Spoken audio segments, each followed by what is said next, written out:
Hello, everybody, and welcome to the 49th episode of Crime Over Wine, the only podcast with head-scratching true crime stories that are just better over a bottle of wine. I'm your host, Liam Collins, and y'all, listen, you know the drill already at this point, right? I'm so excited to have my guest co-host back. You know them. You absolutely are obsessed with them, too, because I am. They are the ladies of, once again, Like Mother, Like Murder, Rachel Holloway and Heather Northcraft. Hello, welcome back. Woo! Happy to be here, Liam. Thank you for having us back, and thank you for that amazing introduction, because, now I'm just, feeling myself. Feeling myself. As you have to, right? Well, obviously it's the holiday season. This episode is coming out 2 days after Christmas. By the way, I have to pause here and say, right, for those of you, because I know she always listens on the first day that it pops up. I have to say a big happy birthday to my mom today. This episode is coming out on my mom's birthday, so I have to give her a huge shout out there. And she's a huge Crime Over Wine listener. And if you listen to the end of the episode, you might get a little bit of a surprise from her. So we'll see how that works out. But anyways, point being is it's the holidays. Rachel, Heather, and I needed a break, and so we're doing another episode swap here, just like we did over Thanksgiving, which went so well. Everyone was into it, and everyone loved it so much. And so part 2, obviously, which really, what is this, the 6th, 7th, 8th time that we've recorded together? We are actually a part of each other's podcast at this point. We are all three together. So. Yes, I love that. Yeah, well, and again, of course, if you are living under a rock, don't know who Rachel and Heather are, right? You can go back all the way to episode 12 is the Darlie Routier case on the Mother on Death Row. We did a whole 2-part deep dive into that. Episode 1 was on Crime Over Wine. Episode 2, part 2 was on Like Mother, Like Murder, then known as Wine Time. So we did the whole thing. We've been there together since the beginning of this little thing. At least it feels like it, anyways. And so with that being said, we have some wine to drink, and it's that way we can really christen this episode. It wouldn't be a crossover episode without some real good wine. So let's get there, right? So tell me about it. Tell me about it. So this week we are drinking Butter Chardonnay. It's rich, bold, and luscious. It brims with stone fruit and baked lemon notes and has a lovely long vanilla finish. Okay. Totally different flavors than what I'm used to, but definitely Chardonnay-esque for sure. We're definitely talking about Chardonnay here for sure. Okay, here we go. Yeah. Yes. I hope it's not too buttery. I am not a buttery fan. That's what I was going to say. It's called butter. So listen, you have to prepare yourself when you're drinking Chardonnay. You have to prepare yourself for that kind of expect the butter. Expect it. Know that it's going to be there and get through it together and, appreciate it for what it is, right? We're here for each other during this butter journey. I like to find the Chardonnays that are not as buttery, and I actually so Cabsov, we know, Liam, you and I are one and the same in that area. But I love Chardonnay if it doesn't have the strongest buttery stuff. Yeah. Well, I do think with that being said, then we probably picked the wrong Chardonnay for Rachel, considering that it's literally called Butter Chardonnay. So we're just gonna have to we're just gonna hold our noses maybe a little bit here. Look, I'm gonna be drinking it and be happy. Maybe it's just, you know what? Maybe it's a misnomer. Maybe this is gonna be all but butter. Butter. Cheers. Let's try it out. Rachel. Okay, so I have had this wine. Oh, really? Actually, okay. a few times. Yes, I know. I've had this wine a few times. So when we had talked about this, and Liam's like, "Oh, this is going to be the wine for the episode," I'm like, okay. But it's not. It's still even though its name is butter, it still isn't one of the most buttery Chardonnays that I've had. Really? And yeah, I mean, it is buttery. It is buttery. It's pretty buttery. I know. I really want to know what the butteriest Chardonnay you've had. I've got to go into my book of my book of wines. Well, listen. So this wine, we're talking about some lemon notes. I mean, the lemon is strong here for sure. And I can't really tell if the butter or the buttery flavors or the lemon is stronger. I'm feeling like the butter, I'm getting more buttery than anything else. I feel like it starts with more of the lemon, but I feel like that finish is not vanilla. Yeah. That finish is butter. I don't get any. I don't get any vanilla. I don't feel the vanilla. I get vanilla-esque. I get vanilla adjacent for sure. And I definitely, when you're talking about the lovely long vanilla finish, for sure, I'm getting that. I'm way on the back of the tongue, all the way to the back, all the way down the throat, for sure. Yep, 100%. So yeah, no, I would listen if you're like some people really are into, and there's bold flavors in here, 100%. Like that's definitely the best way to describe it. And people love those big, bold flavors, those sweet, those sweet, buttery, that's all they can drink, you know what I mean? And so there's a wine out there for everyone. It clearly may not be for the three of us, it sounds like, anyways. But if that's what you're, if you like a Chardonnay because you just cannot get enough of the buttery, toasty kind of flavors, we found your wine for sure. Found it for you.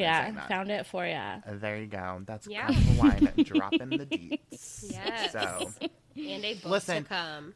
So I loved the last time around so much, right? Where you guys talked to us about Carrie Farver. Yes. One of the craziest cases I've ever heard in my entire life. And so now we're doing it again, right? So Rachel and Heather are taking the reins of this case, so that way they can just do the thing, and I can sit back and relax. Got my blanket, I got my wine, and I'm gonna play guest this week. Love it. So excited to see what you guys have to brought to the table, brought to the Creme Vineyard this week. Yes. The floor is yours. Oh, I love that. Again, we are so happy to be here. It feels so good anytime we are here because we love it here. We love this vineyard. I will be a part of this forever. So Liam actually covered something similar, which we'll get to. But today we are going to be bringing you guys a story. We're going to tell you about a mother whom at any moment in time was referred to as one of the most unlucky people out there. We are going to be taking you down a journey that is as head-scratching as it gets. So grab your glass, take a sip, and let's get to it. This is the case of Stacey Castor.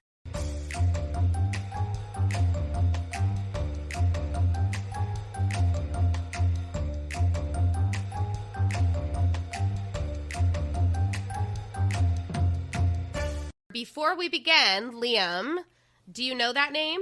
Oh, I sure do. I sure do. I don't know all the intimacies. Oh, how could I not? I don't know all the intimacies of the case. And I know what case you're referring to, and you know how obsessed I am with the case that we covered over on Crime Over Wine. So I am ready. So we'll start with what we always do. A little bit of background on Stacey.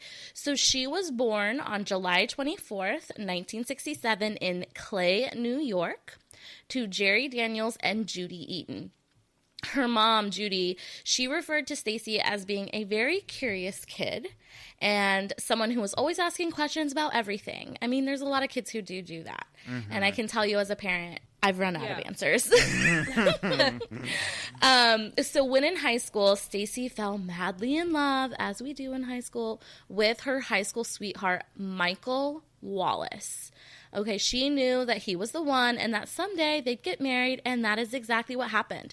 They got married in 1988, and they brought their first daughter, Ashley, into the world not too long after that, and then they had their second daughter, Bree, in 1991. Okay, so it is said in many articles that Stacey and Ashley, so Stacey and her firstborn, were inseparable and throughout life became quote-unquote best friends. And then there was Michael and Bree, who had a very special bond of their own. I feel like you see that a lot. Firstborn daughter really latching on to mom. Younger one, maybe more so of a daddy's girl. So although they had their daughters and their close bonds, it was said that Michael did definitely favor Bree over Ashley. Just keep that in mind a little bit. Don't like that. It's hard as a parent, right? Whenever you ask parents, oh, who's your favorite? It can be tough, but I feel like it changes also throughout like your parenthood journey. Who's your favorite, Heather? I'm just going to take a big old glass of my wine. Good answer. Good answer. Okay. Yeah, you definitely shouldn't favor one kid over another, but, if you do, I doubt making it obvious would be a good thing to the other child. But it is said that it was pretty obvious for this family. One of the reasons that it was believed to be the case is that when Stacey had Ashley, her and Michael were kind of in like a rough patch. They're newlyweds. They were in kind of a rough area, and they actually separated, which is why Stacey had such a good bond with Ashley, because for a while it was just the two of them. And then when Stacey got pregnant with Bree, her second one, Michael became closer to her. So it kind of makes sense, and I wouldn't say that this is a super rare family dynamic. I think this is something that a lot of families see. Yeah. Well, so what kind of was it just like a rough patch in terms of just like they just weren't getting along, or was there what were the problems? They actually did end up separating for a little bit. I think it was, and I don't know every single detail, but you're young and you're in love. You get together and life starts. And guess what? Life is not always that easy when you start getting into things. And so They actually ended up separating for a small amount of time. And I think it was one of those things where she ended up being pregnant, and that brought them back together at that time. Mm-hmm. Yeah. We see that happen. Yeah, we sure do. Mm-hmm. For better or for worse, people. Okay, so Stacey worked as an ambulance dispatcher during the day, and Michael worked as a mechanic at night. So although getting married, starting that family, working to provide for the family, everyone was kind of doing their thing, ideal situation. It didn't stay ideal forever. So in 1999, Stacey and Michael were at another kind of low point in their relationship. They were not happy, and they were not happy in their marriage. So Michael was known to drink and do some recreational drugs on occasion. Their work schedules, obviously, with her working days and him working nights, did not have them able to spend a lot of time together. And Stacey was just at her wit's end in the relationship. So she had told her friend that after the 1999 holiday season, she was going to file for divorce from Michael. But that day never came. And this is where the unlucky happenings started for her.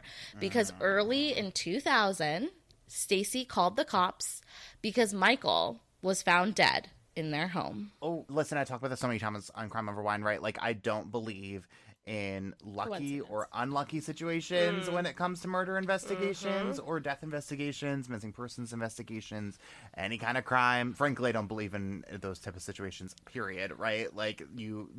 Either things happen because you made them happen, or they didn't happen because you didn't make them happen. There's no... So I'm real interested to see where this whole unlucky happenings goes. Well, we're gonna tell you, Liam. We're gonna share that. I would hope so. Otherwise, shortest episode ever, right? We would never do that to the end. No, just kidding. The end. Man. So at this time, Michael, before his death, he had become very ill, and his family and friends were very concerned for these recent, seemingly random health issues, and they kept telling him, go see a doctor, but he never made it to that date, and he woke up that morning very, very ill again. Stacey, she went on with her day as normal, and Ashley was supposed to have been sitting on the couch with her dad and on this day, and she noticed him making odd or weird faces towards her, and then at one point he raised his arm in the air and then just let it fall to his side. And Ashley was like, this is... So she said later on that she had known he wasn't feeling well, but she didn't think too much of it because he had been kind of going through a little bit of illness. So she left to go pick her sister up from school, but when she returned home, the police and ambulance, they were already at the house, and their father died that day on the couch. Michael was only 38 years old when he passed away, and the doctors let the family know that he had died from a heart attack. Oh man, this is giving deja vu, right? Again, because like we all know where this is going, but like not to spoil it too much for listeners, right? But like I feel comfortable saying, right, that we have seen those cases before where like the illness just comes out of left field, and then all of a sudden they pass from a heart attack, right? So it's everything's suspect. adding up. It's very suspect. It's definitely it's seriously is like cookie cutter type situation. So it's we've all seen that episode of Forensic Files for sure. Absolutely. Okay, so Stacey and her daughters, they kept, they had to keep living their lives. Stacey was said to have put on a very unbothered face, which we see a lot of parents do in this situation. Sure. And she said that she had to be strong for her daughters. And then in 2003, Stacey Castor married again. And she married David Castor. Okay, so he was actually her boss at the air conditioning installation and repair company where she had started working as an office manager. So David Castor himself was a divorced man, and he had raised a son already with his previous wife. And as soon as he married Stacey, he made it very clear to her and her daughters, Ashley and Bree, that he wasn't interested in becoming a father figure for them in their lives. I hate that part. Sorry. Yeah, Liam, I saw like your face was like, yeah. So wait, what does he want with Stacey then? I know, package deal. Like you cannot like that's not how it is. Like that's just like bullshit. Like you can't just like, oh, I'm marrying you for you and not your family, especially because it's like they're still young kids. It's not like he's marrying a woman whose kids are grown. Yeah, exactly. Yeah, exactly. And also just, I mean, obviously we're going to get to Stacey and who she is as a person, but as a woman, like as a mom, like you never let someone come into your life and make that statement, make that blatantly known that this person is not here for your kids. Right. That is something you absolutely say, okay, well, you're not here for them. Guess what? Yeah. I am, and that means you are gone. Exactly. Yeah, red flag parade. Yeah, for sure. And she didn't really seem to care that this is the way he felt about it, from what I'm gathering. Or I mean, she didn't care enough not to marry the man. Yeah, that's true. Yeah. Man. Okay. I mean, maybe, and to play devil's advocate and maybe do benefit of the doubt here, maybe she thought like he thinks that because he, went through a divorce with a kid and blah, blah, blah. Maybe once he comes into the family and he gets to know my girls, he'll change his mind. It's that whole like, I can fix him. Maybe. But you just can't play those kind of games though with like young girls. Like, agreed. Like you had your time. Like now it's time to find somebody who is going to support you and the rest of your family. And if that's what you want, or do it on your own. Right. Right. Young girls, but also girls who just lost their father. Mm-hmm. And you're bringing this new man into their lives, right? Mm-hmm. Who's doing that? So yeah, who's saying he's not there for your kids, even though your kids are going through a super traumatic time. He's like, no, I'm not here for it. Like, it's pretty messed up. Screw that. Not like you, David. Agreed. Nope. Agreed. So it didn't take long, only 2 years actually into their marriage, before problems started. Argument after argument. Yeah, shocker. Complete those red flags just all of a sudden, right? Yeah. So they had tons of arguments, and their relationship was very much so on the rocks. And a known argument that they continued to be having was that David, he wanted to celebrate their 2-year anniversary, and he wanted to go on a 2-week trip together. But of course that didn't involve the girls. And Stacey told she told him that she couldn't just leave her daughters alone for that long. So at this point in time, so what we're talking about is Ashley's 17, Bree's only 14. So no, like you can't just up and leave your kids for 2 weeks. She did try to talk to David about bringing the girls along, like let's make it a family trip, but he was just like, no. Of course. So if there wasn't red flags before, just like, come on, girl. Yeah, and like emphasizing here too, right? Because like frankly, 17 and 14 is like not too young to be like left home alone, but certainly too young to be left home alone for 2 weeks, for sure. Yeah. Like, okay, one night, or like, even a week, frankly. Yeah, 2 weeks like, is pushing it. Yeah, it's very much pushing it, very much so. So, the fighting did continue to the point where he apparently did start drinking a lot, and he actually at one point told them to get out, which, yikes. Yeah. And he, at that point, he locked himself in the bedroom. Okay, so Stacey said she would go up to the door, put her ear against it to make sure that, he was in there, he was breathing, he was moving around. What? Yeah, and then she would just be like, okay, I guess he's fine, and then leave again. Wait, but so does he have like a history of like suicidal tendencies or like mental illness or something that Hold that thought. We are going to talk about that. Okay, Hold that thought. We are going to talk about that. Cool. After the weekend, Stacey, she went to work on Monday morning. But remember, her and David worked together. He was her boss. He never ended up showing up for work. So she ended up calling the cops for them to go and do a welfare check on David, which I find, I mean, the weird thing is it's like, okay, your coworker or your boss goes missing, you ask to do a welfare check, but then like you live there. Yeah, that's your husband. You go home and do a welfare check. True. Yeah, you don't need help getting into the house. Do it yourself. No, it's your house. So true. But when the authorities they arrive at the bedroom door, it was locked, and they kicked it in, and they saw David laying dead on the bed. Oh gosh. Okay. So, do they know how he died? What did they say about him? Hold that thought. We will get there. Okay, great. I'm putting on a Liam hat. So, supposedly Stacey was, inconsolable at this time. And when they spoke to her, she mentioned how they were fighting about everything, including the trips, and how he couldn't stand the daughters, and that it looks to her as if he might have committed suicide. So according to Stacey, her suspicion is that he committed suicide.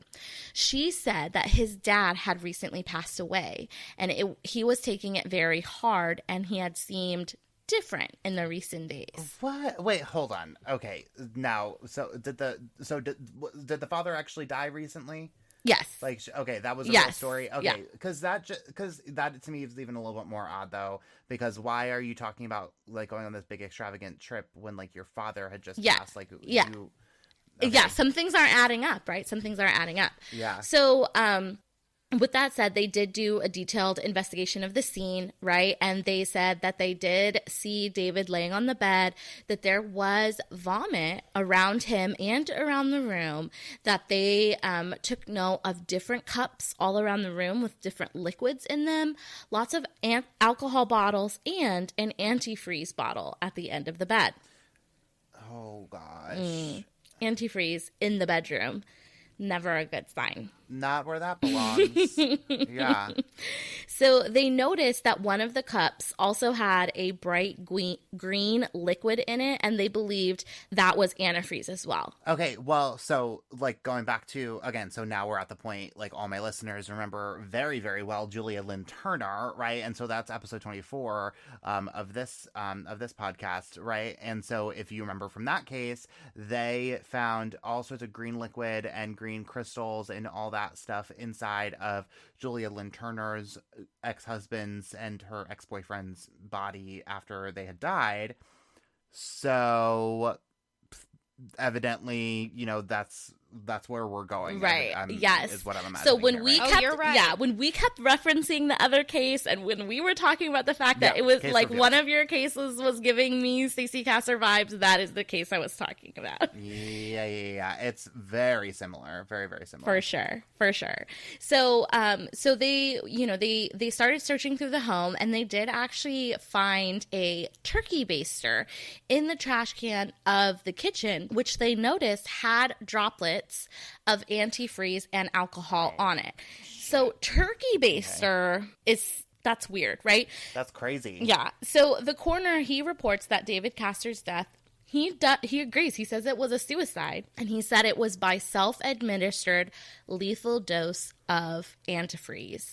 Self-administered. Yeah. Wait, what made them come up with that? Like, automatically suicide. See, like, and that's why I was asking about, like, does he have a history of mental illness? Like, what? Like, where is this all coming from? So for me, the way I see this is like the only reason that you may think like it was self-administered and maybe it was something he was doing for himself. Okay, there was obviously like evidence that he had gone on a bit of a binger in his bedroom. He had been drinking. Okay, but like that doesn't necessarily mean you're going to drink antifreeze. The only other thing that I feel like is it's all based on Stacey's comment that he was going through a rough time. Right? And that he seemed different. But why would you? But if you're going to do that to yourself, though, you're certainly not going to. I'm assuming that the turkey baster was used to inject it into food, right? And so, like, you're not going to do it that way. You're just going to drink the thing. Yeah. If that's the way you're going to go. Exactly. And that's where, like, just looking at it before we even obviously get into more of the detail, how does it make sense that it was self-administered with a turkey baster, right? It doesn't. Those are kind of contradictory pieces of evidence, right? Yeah, right. Well, unless you like use it to like insert it.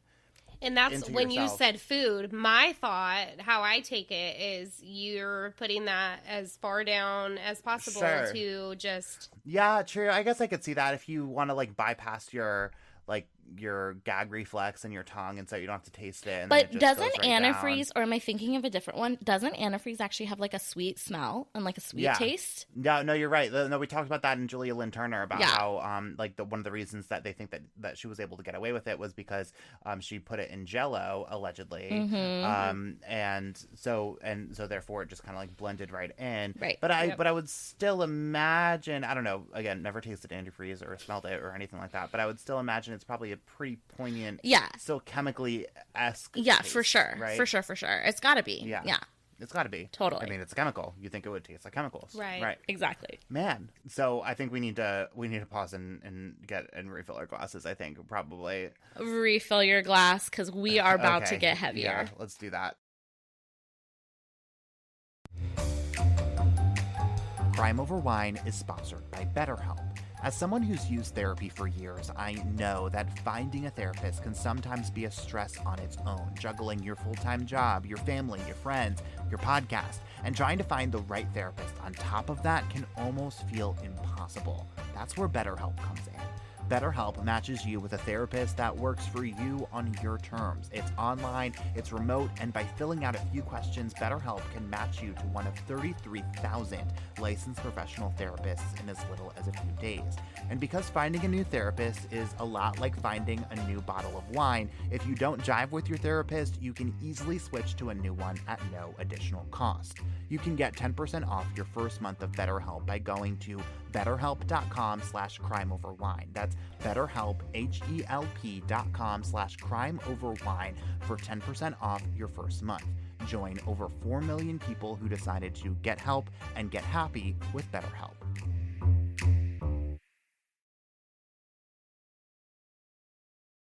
All right. So we were just talking about buttery lemony. I am getting a lot less lemony in this glass of wine, for sure.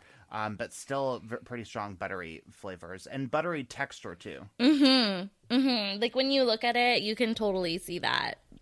Buttery.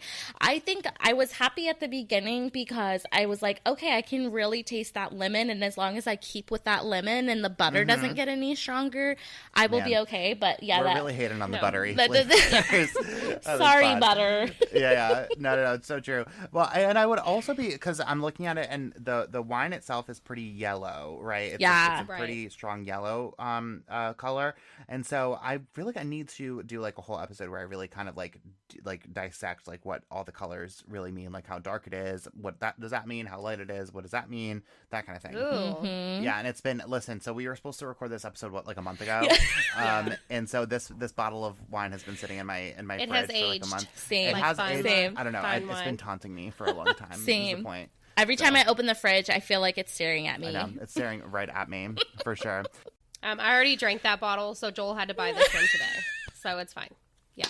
So when you said I've literally drank, wine when you told us, oh, I've had this before, you literally meant like recently, like I've had this before. No, I mean, no, I've had it before, like in general, like I just know. But as in last week, no, but and the week before. Every single week I have this buttery wine.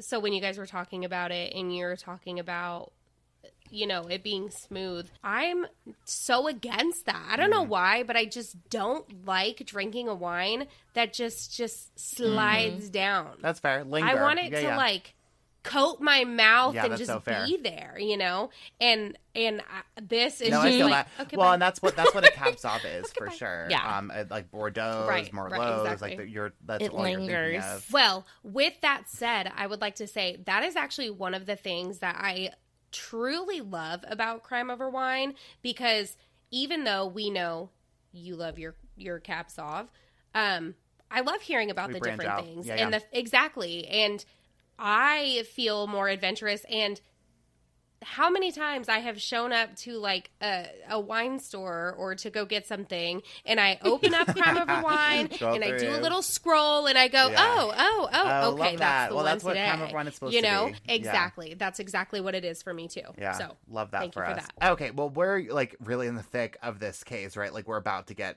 into it, I'm imagining. So let's dive right back into that. I think. Yeah, you do that. So. I mean, you just left it off with the fact that, you know, David Castor was found dead in his bed. And they said that, you know, it's a suicide by antifreeze, right? So and we're not buying it, right? No, and that's the thing is no one is buying this. And one of the people who is especially not buying this is David's ex-wife herself, right? And so this is the mother to their son. She comes forward and she tells the investigators that David would not take his life. There's definitely no way, especially because of their son, whom David loved very much and was very close with. She said that there was just no way that he was going to do that, but at this point, this is just what happened, right? And, you know, it's so hard because you hear her saying this. You have two different kind of like perspectives or views, right? So Stacey's talking about how much he was just against her daughters. Didn't want anything to do with the daughters. Mm-hmm. Absolutely not a thing. Get out, right? And then here's his ex-wife who's like, no, this was his son. This was his pride and joy, right? He would never, ever do this to himself because of him. Yeah.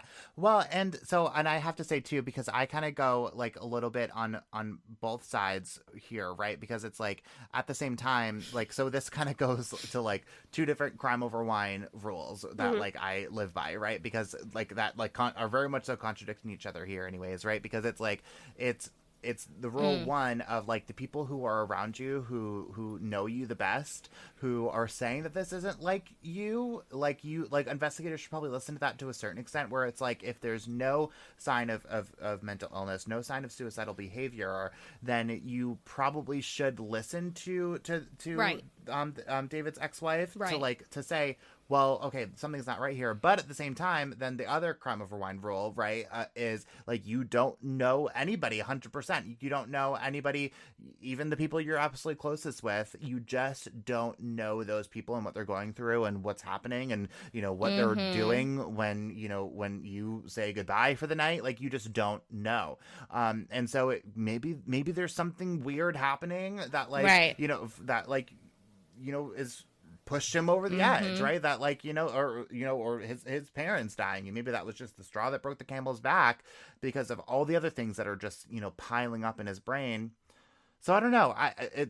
Point being is it really it's teeter-totters, right? Frankly.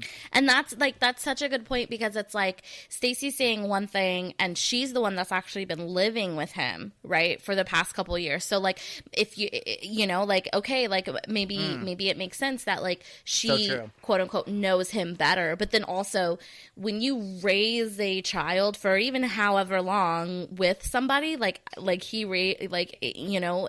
and his ex-wife had a kid together. He's very much He's a loving father. He was involved in his son's life. I think you definitely you learn a lot about a person in that situation. You learn a lot about like who a person is deep down when you raise a kid with somebody, right? For better or for worse. So it's like you really do, like you said, there's two sides of this where it's like fair. Two people who seemingly know him very well are having different stories. Yeah, no, good point.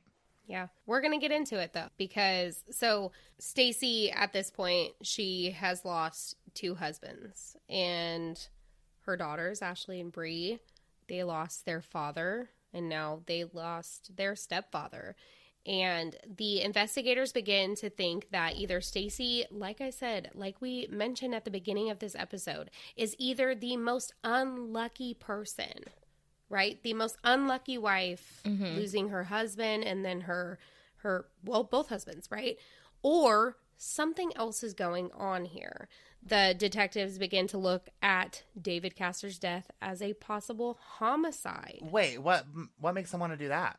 Oh, you'll see. Yeah, I'm like, so I do get into, I mean, we definitely get into why they start looking that way, but it's just how you say it in the way of like not believing in coincidences or, you know, that things are just certain ways. There's too many things that start pointing out he didn't do this to himself, right? That's how they start looking at it. It's just interesting, right? Like to your point, Liam, it's and Rachel will obviously get into it, but it's the coroner said suicide, right? So like why now does the investigators decide like we're gonna look at this? I mean, no, it truly is. It is unbelievable. It is a lot. But so they do start looking into this, and I mean, I'm glad because you definitely should in every situation that anyone starts questioning it. Right? Like how the ex-wife is like, no, he definitely wouldn't have done this. If they would have just believed Stacey and was like, well, she said it's a suicide. It's a suicide. He said it was a suicide. Everything's done. Yet people, good for them being skeptical. Exactly. Yeah. So they start looking into things, and it, you know, one of the things that it starts with is they check for the DNA on the glasses and the turkey baster. They wiretap Stacey's house and phones. Oh, wow. Okay, they're not fucking around. No, they're not. So they put cameras at the grave sites. And when I say grave sites, I mean 2. I am talking plural. Because where Stacey had her first husband, Michael Wallace, buried, she ended up having David Castor buried right next to him. So she had both of her husbands. She had David Castor and Michael Wallace buried together. And she ended up leaving a site right in between the 2 of them for her for when she passed away. Okay. So devil's advocate here, right? Like it's maybe it was cheaper to buy them all together and put them right next to each other. A buy one get one free. I don't think this is happening in this case. Buy 2. But you know what I mean? Because if you do it in bulk, I don't have enough wine for this conversation. I'm stretching here, okay? But like it shows. But you know what I mean? Like I feel like that. Like if you do them all at once, like that could be a logical explanation of just like, okay, well I'm here. You're right. Like people do that. People do that though. People save grave sites. You're right. And save the tombstone because they are like eventually I'm gonna go, and like it happens to all of us, right? So like might as well do it now. Like I don't know. Like but so. Listen, it's weird as shit, but I'm just saying that it's not like it's not unheard of. I feel like I don't know that it's definitely not unheard of anymore. Like yeah, no, that's for sure. Yeah, no, that this is out of pocket 110%, 110%. But I do want to know so how much time had passed after David passed for them to declare his case a homicide? Yeah, I'm not sure because the way that it all happens is, you know, so they find him and then they were told by the coroner that, you know, it was suicide. I think they immediately didn't believe that, especially seeing that turkey baster, which we come back to eventually. Oh, cool. Numerous times. Not over that turkey baster just yet. So. There are certain things I can no longer look at the same. They all have a crime case attached to them. That's fair. So after they got the DNA evidence that Stacey's fingerprints were in fact on the items in the bedroom that David was drinking out of, as well as the turkey baster, obviously they became even more suspicious. But she lives in the house, right? Her fingerprints are on everything. That's how I see it. You know, the first time I heard about this, not knowing the outcome, you know, it's like, that's where my brain went. It's like, okay, she lives there. Like, my handprints, listen, I unload the dishwasher. My fingerprints are on every single item. For sure. So when it comes down to that, her fingerprints were not enough to point blame. But it was enough for them to have suspicion of murder. And you know what? You know what they did next with the suspicion? Liam. They ended up exhuming her first husband. Oh, shoot. Okay. Yes, they sure did. Literally just like Julia Lynn Turner. All of it. All of it. It is, yeah. Yes, it is. So Michael Wallace's body, they exhumed his body to do an autopsy on him. When his toxicology report came back, Michael Wallace had also been killed by antifreeze. Oh, shoot. And this story just becomes that much more intense. Listen, so this is the kind of like circumstantial evidence that matters, right? Because it's like if two of your husbands die by like heart attacks, if two of your husbands die by cancer or whatever it is, you know what I mean? Like, even if they both get murdered, but like in two different ways, you know, like that's not super strong. But the fact that that both of these situations are like copy paste type stitch, that is like such strong circumstantial evidence. I mean, it's super undeniable. Yeah, no, it's evidence. Definitely super suspicious, right? Like, it makes me think of happen. Staircase when you're watching and you're like, okay, like, you're totally 50-50, like, she totally could have fell, like, it is what it is, but then you find out that is not the first woman in his life who he was the last person to have seen her alive, and she is found at the bottom of some stairs. Like, it's just, it's suspect. It really makes you do, like, a double take, for sure. Yeah, no, for sure. Yeah, and also, total side note, but like really makes me like wonder about like the like intelligence of some of these people, right? Because it's like if you get away with it once, like okay, like you get away with it twice the exact same way, probably. Yeah, not, you know, like not try, like they don't like try to mix it up. Like, what are you doing? Right, exactly. But then I also think like maybe they thought like, oh, that was the perfect. Sure, it was perfect. So why would I change anything? Yeah, I can see it both ways. So all of this is happening, right? They're exhuming his body. They are running the toxicology reports. All of this is happening. And while this is happening, Stacey had actually ended up collecting David's will that had ended up being left entirely to her. And she tries to move forward with her daughters again, since her and her daughters had been through a lot. It was one loss after another, right? And, you know, now the evidence is coming to surface. This is coming forward that this may not be just an unlucky situation whatsoever. The investigators start looking at Stacey. Could this actually be an unfortunate coincidence, or is it something more? Either way, Stacey is a suspect. Yeah, I mean, she has to be, right? I mean, that's like motive 101 of like, okay, do you stand to benefit financially from this person passing away?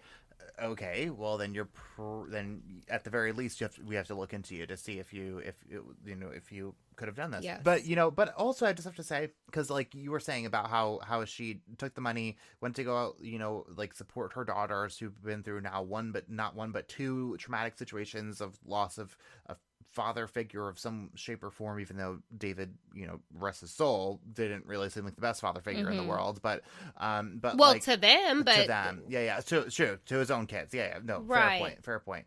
But like, point being is that like, so now she takes the money and runs, and like, if she did actually do this, right, like you didn't think about your kids in any way, shape, or form, right? And that's what always bugs me about parents who commit murders, allegedly, is like, were you not thinking about like your kids who like not only like you're like you like two of your of their fathers or father figures, you know, died under bizarre, strange circumstances at super young formative ages. But now they're also at the same formative age going to have to come to terms with the fact that their mother did it twice, you know, allegedly anyways. Again, it always blows my mind. It's like, why not think about the fact that, like, your kids, at the very least, regardless of the fact that you're taking another human life, obviously that should be like the line, right? But like, right, but yes. you think about the fact that your kids are going to have to grow up without you, period. Yeah,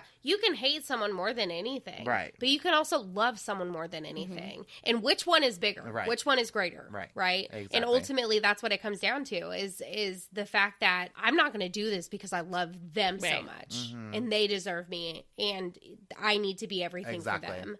And when you push that aside, you're scum. You're literally like the epitome of evil. Yeah. And it's sad. It is so sad. And we're just going to keep getting into even more of that sad. Oh, no. So I know we shall move forward. You know, they're going through it, right? So Stacey, at this point, they have exhumed Michael's body. They did the autopsy. They have answers with that. They're looking into her. She knows this. She knows that she's a suspect, and this is hard for her. And it's obviously hard for the family. Anyone who knows her is you're aware of what's going on, right? And with her daughters, she's open, she's talking to them, and like we mentioned at the top of this episode, her and her firstborn, Ashley, they were very close, and they still to this day were as close as could be. And they were home together one night. So after she, you know, they were looking into Stacey, Ashley had came over and they were home having drinks together and just being there for each other in this hard time. And when the next morning, after they were hanging out, Bree went into her sister's room to check on her. There was Ashley on her bed, unconscious. Stacey ended up calling the cops immediately. There was a very different detail this time around, though. Unlike her father and unlike her stepfather, when Bree and Stacey were in her room, they found a note. And this note was jaw-dropping. This note, she ends up giving it to the investigators who, when reading it, realized that what they were reading was not only a suicide note, but it was also a confession. What? My heart, like, as I read that, like, my heart just, it kills me. I always think about poor Bree, because at this point, she's still, like, fully in like her teen years, and I feel like I think about Bree because A, we are about the same age, B, she is that younger sister, I am that younger, like we you know, younger siblings unite, and it's just like I think about how traumatic all of this has been for her up to this point, and then to walk into your sibling's room and find this, and then on top of that, and then you find a note, like, talk about, like, what the fuck? Yeah. You know? Wait, so how did she take her own life? Well, you just gotta wait a minute. I need you to hold that thought, because we do get into that. But what I will tell you, so in this note, Ashley confesses that she couldn't bear the burden that she was living with and that she has to end it. She said that she had killed her father. He loved Bree more than he loved her and treated her mother wrong. And then she ended up killing her stepfather because he never wanted anything to do with her. Wanted anything to do with either of them. She said she was happier when it was just them with Stacey. When they started accusing her mom, she couldn't take it anymore. She said she had to make things right. So she ended up drinking. She ended up taking a lot of prescription pills, trying to end her own life. So that morning, right, Bree walks in. She finds Ashley. They end up rushing Ashley to the hospital with barely any time left. And they end up saving her life. Oh, thank God. So, oh my God. I want you guys to know that in the reports, they said that if even 15 minutes had gone by, Ashley wouldn't have made it. Oh my gosh. She was that close. So when Ashley woke up, she was met with police questioning her suicide note. Could you imagine going through something like this and waking up and just all of these people in your face? Right. Oh, my heart for her. Ashley is, both of them, Ashley and Bree, are 100%. I want to hug them and love them, and just, I wish nothing but all of the positivity and light and everything for them, which I will get into later as well. But so, like I said, when she woke up, she was met with the police. They're there. They're questioning her. They're questioning the note, the pills she had taken. How could she murder her father, her stepfather? And in that moment, as she sits up in the hospital bed and looks at the police, the whole story changes. She told them she didn't write a suicide note. She did not take any pills, and she absolutely did not murder either of her fathers. Oh, shit. Oh, shit is right. I mean, oh, shit is right. No, yeah. Well, because I would imagine that this is complicated to hear, right? Unless you're like really side-eyeing this note at this point, which I kind of am, right? Obviously. But I would imagine, though, that like somebody who clearly or potentially, allegedly, has suicidal tendencies, if that's the story we're going with here, right?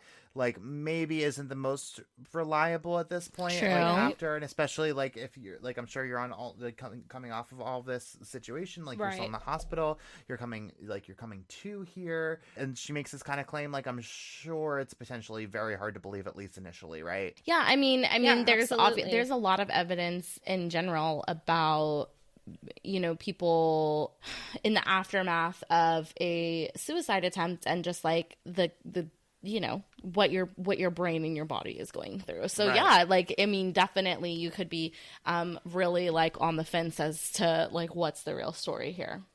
Yeah, well, and like to be clear, right, like what would the motive even be to make that happen, right? Because if you're trying to benefit financially, or I don't know, maybe they're just a kid, right? So maybe you don't even know any better or know anything about that.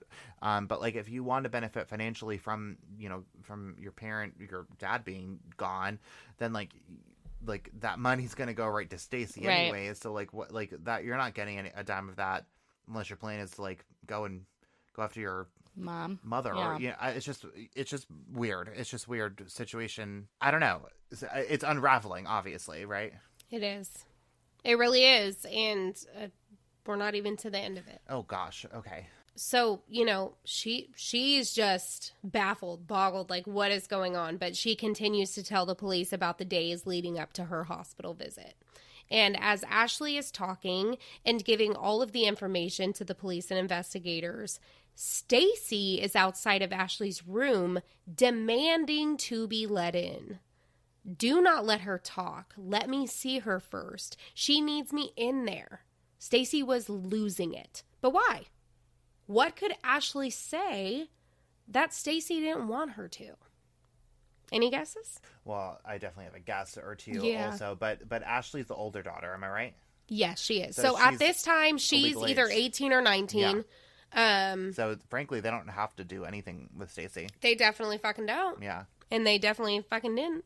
Yeah. Ashley said that after the cops had told Stacey that they were looking into her for the murder of both of her husbands, she said she didn't want to be alone. And she ends up calling Ashley and asking her to come over after her college courses were done for the day. Ashley went over, and I just want to remind you, this is all happening, you know, Stacey at this point is apparently sad. Could you imagine her pretending to be sad and grieving and all of that, and thinking, how can people be looking at her like, I didn't do this? Right. And then your daughters who you raised and who you're supposed to love and give everything to. So of course they want to love you back and give all of that support and be there for you as well, right? And it's like during this time when someone's at their lowest, the daughter's trying to be there for her. And so anyways, Ashley ends up going over there after her college courses are done. She arrives and her mom said that she wanted to drink with Ashley. So they begin drinking and talking. Ashley didn't like the drinks that her mom was giving her, but she just kept on pouring them and giving them to her anyways. Ashley called it a night. She woke up for school the next day and had a massive, unusual hangover. She managed to make it to school. She managed to get through the entire day. And once she was done with her school day, she got back home with her mom, where her mom was offering her drinks again. She told her mom that they didn't even taste good. She didn't want them. You know, and she states this in many articles that Stacey, the way that Ashley explains it later, is that her mom tells her to just put the straw all the way back in the back of her throat and that she wouldn't taste it. Like as if you stuck it all the way back in your throat and you just try to drink from it, you wouldn't taste it as much. Well, again, we've talked about, because interestingly enough, we talked about this already on this podcast about the turkey baster, about how that would potentially get past your tongue and your gag reflex and stuff. So it seems like maybe my wild theory wasn't all that wild. I mean, it would make sense. Who would know that? Someone who's done stuff like that before? Sure. Yeah, probably. After drinking more, the next thing Ashley remembered was waking up in the hospital. Mm-hmm. If Bree hadn't found Ashley unconscious in her room at that very moment, doctors said that she probably wouldn't have made it. And with all of that said, she could have been Stacey's third victim. Her first husband, her second husband, and now her very own daughter.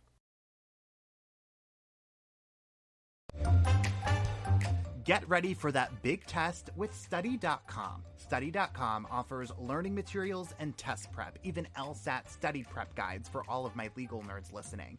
Unfortunately, there aren't any wine study guides, and believe me, I did check. Listeners can get 30% off their first 3 months of any subscription level using the promo code CrimeOverWine. Again, that's promo code CrimeOverWine, no spaces, for 30% off your first 3 months at Study.com. Learn faster, stay motivated, study smarter with our sponsor, Study.com.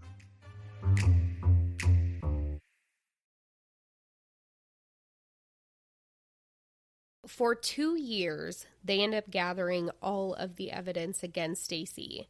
And here is the truth of the matter.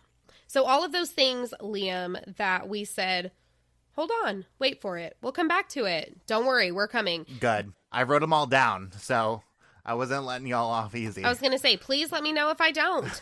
But yeah, so for everyone else who's listening that has had the exact same questions as Liam has, here they are. In early 2000, Stacey was mentally checked out of her marriage.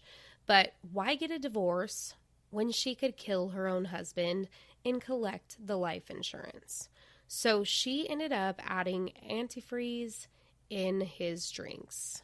She wasn't sure of the right amount, so Michael Wallace had a very long health struggle while Stacey slowly poisoned him to death. Well, and it's also, to a certain extent, really like the perfect crime, right? Because I remember about the, almost perfect crime, right? Because Julia Lynn Turner, same deal, where it was like somebody was getting sick and sicker and sick, like her husbands were getting sicker and sicker and sicker, and everyone just assumed that it was whatever they had contracted, and it was just one of those things that just illnesses kill you, right? And so that was the situation that they had, and because those type of situations happen all the time, right? Where it's like some bizarre illness that like nobody really knows what the heck's going on. Doctors maybe weren't assumed this, but so didn't test for this, and so then they just passed, right? And so like that, like doctors are human beings, and so they're not entirely perfect, and so those type of things happen. And so to a certain extent, it is kind of like the almost perfect crime, and I say almost perfect only because like we're talking about two women who I'm assuming anyways did not get away with it, and so that's where my brain goes there. It just that's. Yep. How this whole thing plays out is that you get really sick and then you're gone, and so it's like kind of like that perfect balance of like, okay, let me just like put in a little bit here, then a little bit more, and then a little bit more. I mean, Liam, you're definitely right, and a lot of that is exactly what we are talking about here. So after her first husband, Michael, in 2005, Stacey was fed up with David and saw him as another dollar sign. She made the decision to kill again.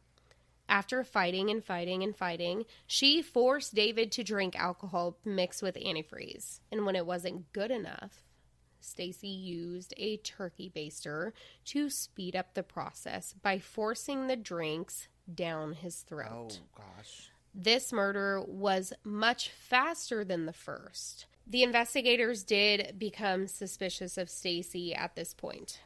Were we dealing with a black widow? Was she just marrying and murdering for the financial gain? The answer is yes.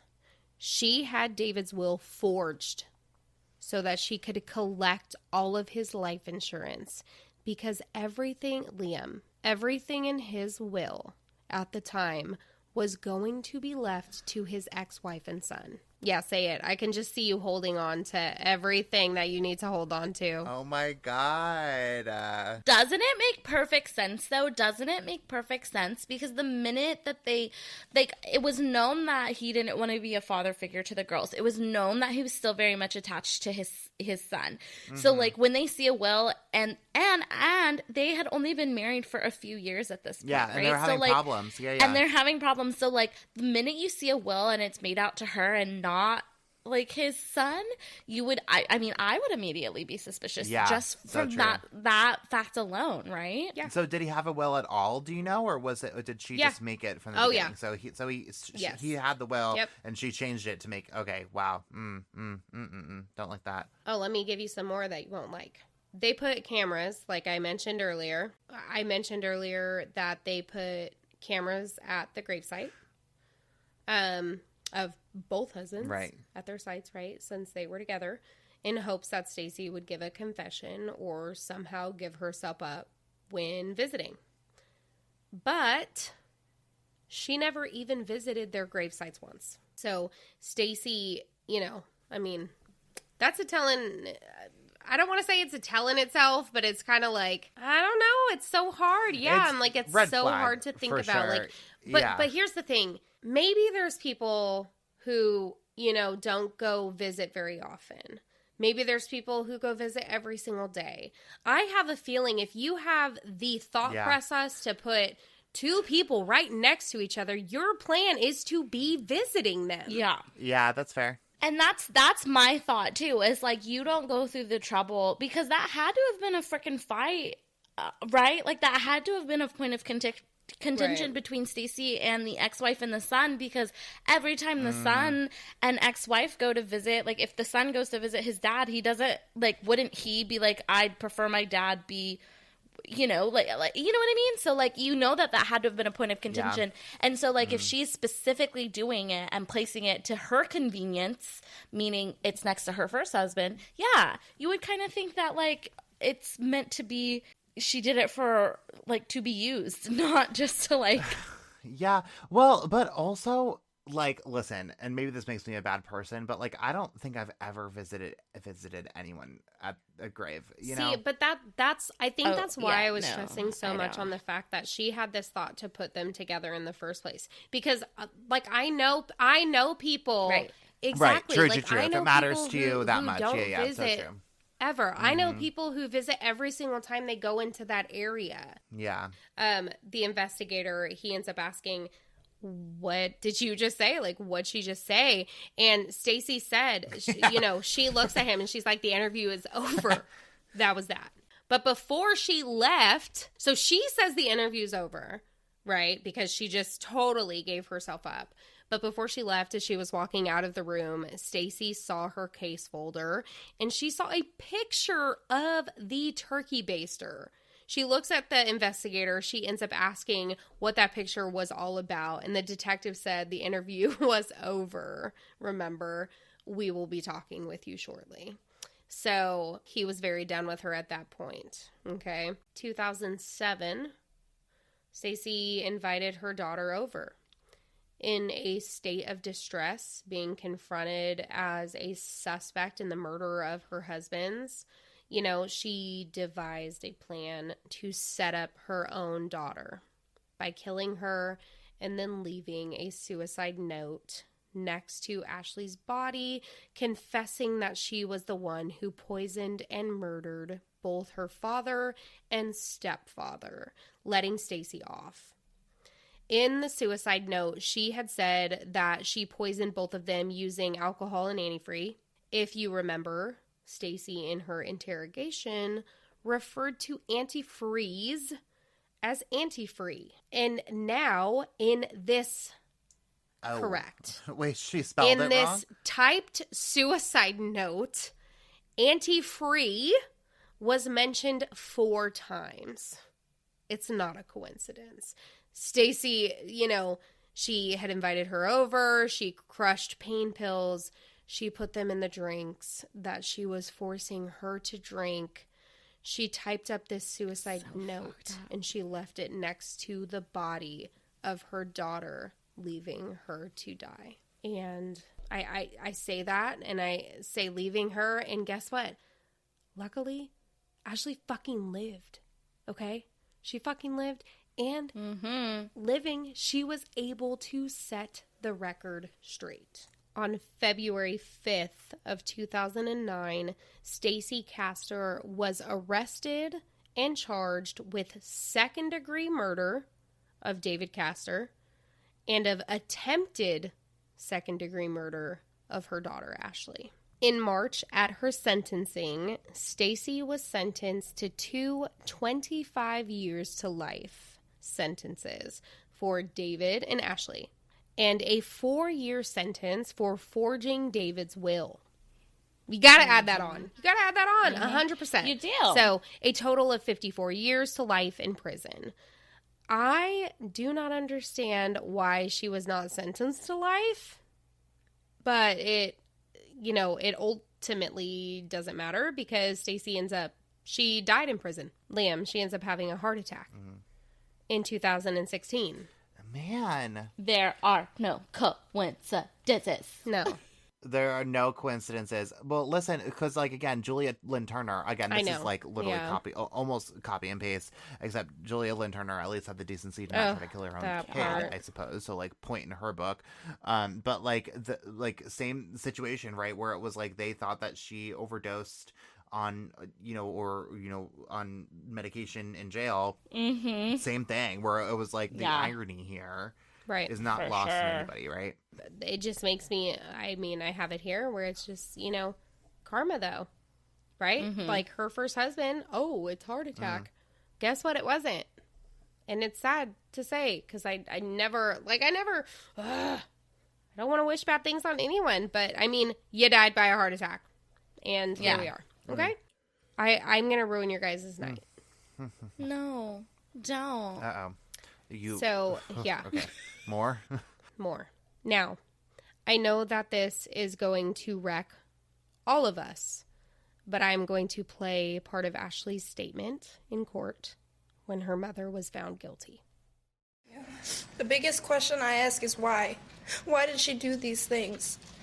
I know that's probably never going to be answered. There are so many things that she has ruined. She'll never be able to see Bree graduate. My father will never take me down the aisle. She'll never get to see her grandchildren. All those things she took away from me. She killed 2 people and tried to kill me and blame it on me and blame me for the other deaths. That bothers me so much. I had to pretend for a year that everything was okay, that nothing was bothering me, even though I was worried about the trial and worried whether the jury would believe me. I hate my mother for ruining so many people's lives. I didn't even know why she did it. What gave her the right to play God with people? And I hate her for having me be the one that found my dad, just like her for having Bree found me. I never knew what hate was until now. Even though I do hate her, I still love her at the same time. That bothers me. It's so confusing. How can you hate someone and love them at the same time? I just wish that she would say sorry for everything she did, including all the lies. And though I feel bad for her today as she sits there all by herself, she's the one that did this to herself and nothing bothers her.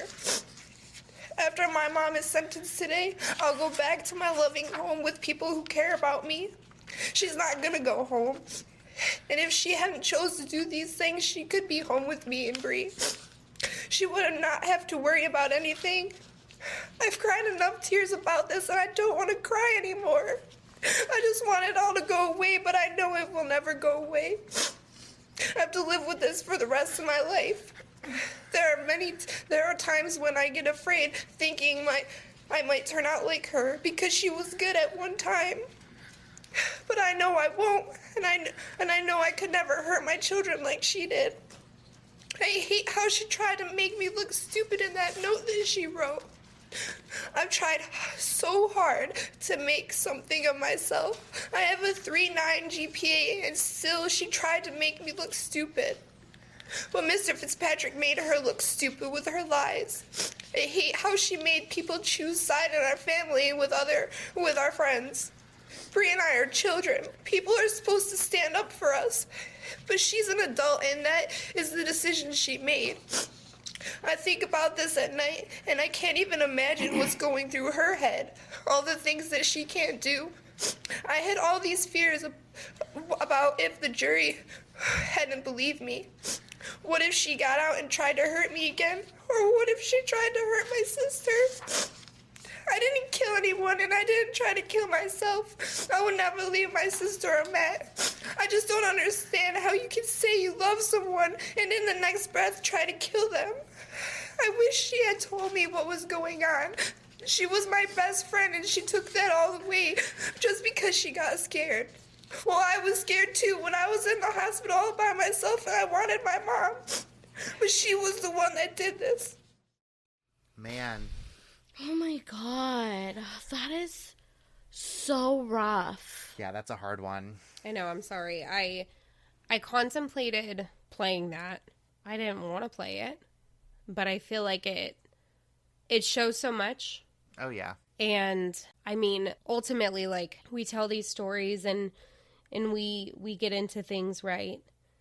But we also talk so much about the people who are affected by the hands of, you know, what happens, right? And Ashley and Bree, those two went through so much. And hearing her, I think, is really important because she went through it all. And not only did she go through it, her mom tried to have her be a third victim, and it didn't happen. Yeah. Well, and when I think about like victims in this case, right? Like obviously like Michael and David are the two biggest victims in all of this, of course, but then I immediately think of Ashley and Bree, right? Where it's like you go through two very traumatic situations, and then the third one is them is your own mother trying to kill you yourself and try to pin the murder on you, and then also the fourth trauma is your mother being shipped away. And now all of a sudden you're like a pseudo orphan in some way, shape, or form, you know? And it's like you're on your own. Like that is like such a rough way to wake up. Like I simply couldn't imagine the trust issues alone. Oh my God! You know, let alone the everything, all the other traumatic, you know, mental things you must have going on as a result of all this. Before I touch just a little bit more on Ashley and Bree, Heather has one more thing for you. Oh, it's not over, Liam. It's oh, dear Lord, Jesus Christ. Not over. Okay. I'm not well. So your jaw's about to drop. All of that craziness, and we are about to get even crazier. So we told you, right, that we put on our Liam hats. This is head scratching. This is head scratching true crime. And, you know, we're delivering on that. So one final kind of twist, as it were, to the story. Later on, as they, you know, continued to look into Stacey, continued to look into their life, they came to a conclusion that it is a possibility that Stacey might have even killed her own father. Oh, shit. Okay. Yeah. So her dad was in the hospital for lung issues. Okay. He was on the mend. He was on the up and up. Things were looking better. And one day before he was actually going to be released from the hospital, Stacey went to visit him and she brought him soda. Okay. The next day, her dad dies in the hospital. Oh, God. And people were very confused because he was doing well. He was on the mend. He was getting better. He was about to be released. But instead, he passes away. And I will give you one guess as to who collected his life insurance. Jesus Christ, this woman. Crazy, right? Crazy. Insane. And the craziest part is that I read somewhere that it was actually Michael's family who suspected that she did that. Yeah. And I only found that in one source. So like, you know, of course we'll like put all our sources and we like to like, you know, but. Well, it would make sense. I want to say it would make sense too, because so Michael was 2000. Her dad, so Jerry Daniels, he was 2002. Mm-hmm. So that was closer. I mean, that was right before she ended up getting with David Castor, which was 2003. Not murdered until 2005. So the fact that it went Michael Wallace in 2000, her father possibly in 2002, David Castor in 2005. Her trying to murder her own freaking daughter in 2007. Okay. Like all of this. Yeah. Yeah.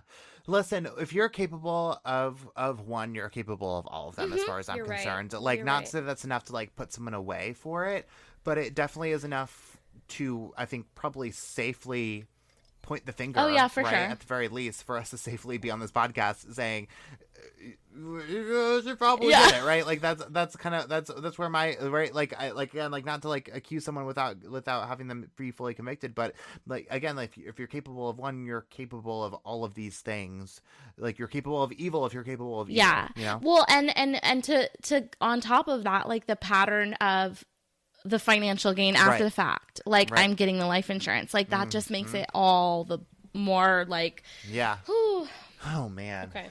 So we promise that's the last bomb we're dropping. Oh God, I don't think I can handle another one. Thank God. You guys, this story, this case, all of this is just, it's a lot, right? And, you know, I want to be sure to give all of our thoughts and positive light and energy to Bree and Ashley. They went through things that no one ever should have to, and they lost a lot along the way. My only hopes are that they are doing their best and living life the way that they deserve, but were not given for way too long. So, you know, after her mother's trial, Stacey's daughter Ashley, she said this quote in an interview, and Liam, if you would please read this quote from Ashley for us, please. Oh, gladly. Listen, the emotions are high at this point, so hopefully I'm going to be able to get through this one. But it says, quote, "I hope somebody hurts her in the way that she hurt me. I hope she never gets to have her freedom ever again. For some reason, God kept me on this planet. I don't know what it is yet, but I'm sure I'll find out. I think part of it was to bring justice to David, my dad, and myself." End quote. And I have full body shivers.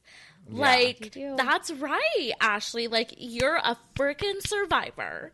You push through. And I cannot forget to shout out Bree being the best little sister to go in and check on her older sister.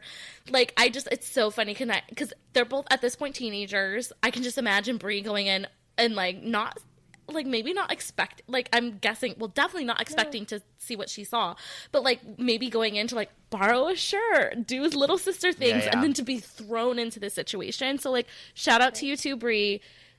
Little sisters unite. But like Ashley is a freaking survivor. She's a freaking survivor. And exactly what she said, she did. Without her, there would not be justice for David, for her dad, and for herself. She did the damn thing. Yeah, she sure did. Yes, she sure did. She absolutely did. And I want to leave you guys today with some recents on them, right? And it's not the most recent because, you know, hopefully they're just trying to live their lives. But both girls in 2022 were doing their best, living their life, Get it. moving forward, Do doing it. their things, right? Ashley, she was engaged with a fur baby. Yes, get it? Yes, she was. Yes, you get that fur baby. and Bree was taking care of her children. Love it. She was a mommy. And I truly wish nothing but the best for them moving forward. Man, I mean, they have earned that. Oh, for sure. Right, at the very Absolutely. least. Yeah. Yeah. Man, I mean, Yes. how do you live your life? Yeah. You pour all of the love and just everything that you And And glasses of wine. Yeah. yes, For sure. love and wine. But Yeah. that, you know what, Liam, that is what we have for you in the Crime man. Vineyard today. Oh, Yes, it that's is. it? Listen, y'all, that was wild. Thank you so much for bringing that here, right? Because, like, we, like, you know, talk all the time about these kind of cases that just need to, you know, really be focused in on the people who are left behind For of these sure. horrible situations. And Brie and Ashley seem like, you know, the best example of that we've ever talked about in this podcast. So, man, I mean, thank you both so much for doing that. Because, I mean, you guys did such a great job of telling that story and going through it and parsing it through. Man, what a ride, huh? Yeah. It really was. It really was. The crazy thing is, like, I know this case. Rachel has told me this case before, and I'm still like, it still hits just as Shook. hard. Yeah. Yeah. Well, thank you both so much for coming on to tell that story. It's been such a pleasure. And I also have to say, this is I'm getting a little sappy here for a second, if you don't mind. But this is the last episode of 2023 for this for Crime Over Wine, which I think is really special for you guys to come on. And I just have to say thank you both so much, you know, for coming on, but also for just like, you know, for really like, you know, bookmarking 2023 for Crime Over Wine, because we met pretty early on in 2023, and you guys have been, you know, such a huge part of Crime Over Wine throughout the year. I just have to say thank you for that so much. But for our listeners who, again, are living under a rock, don't know Rachel and Heather, tell everyone where they can find y'all online and when you guys drop episodes and all that stuff. Well, first I want to say, so first of all, thank you for having us. Not only once, not only twice, but three times. Yeah. So I will say that our goal in 2024, baby, is to be on here 4 times. Bring us back 4 times. Yes. So that's what I want to start with. That is my goal. That is the like mother, like murder goal of 2024. But yeah, so you guys, if you guys want to come and check us out, we are your like mother, like murder mommies, okay? Rachel and Heather, you can find us anywhere you guys get your podcast at Like Mother, Like Murder. We are on different socials, Instagram, TikTok at like_mother_like_murder. I swear we need to change that. It is ridiculous. And then on Facebook at Like Mother, Like Murder, because that's easier. So go there. The rest is so hard, but you guys can find us there.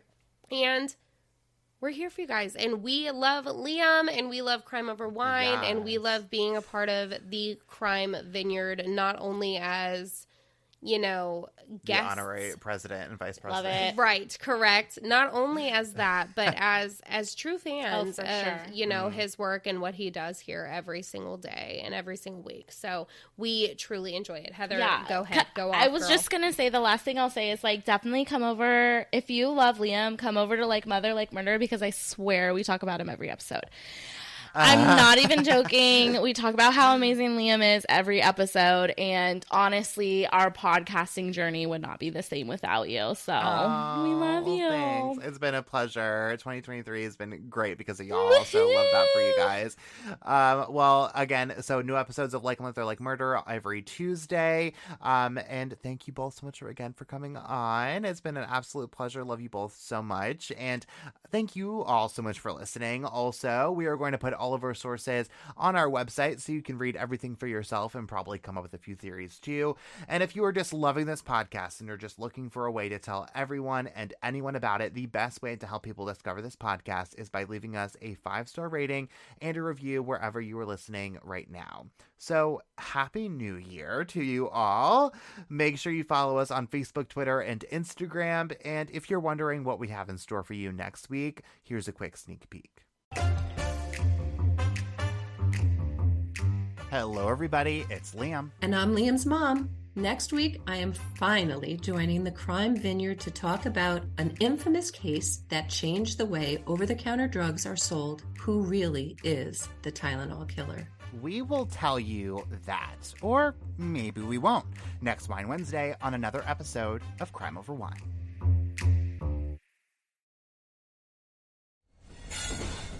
Proud member of the Podnuga Network.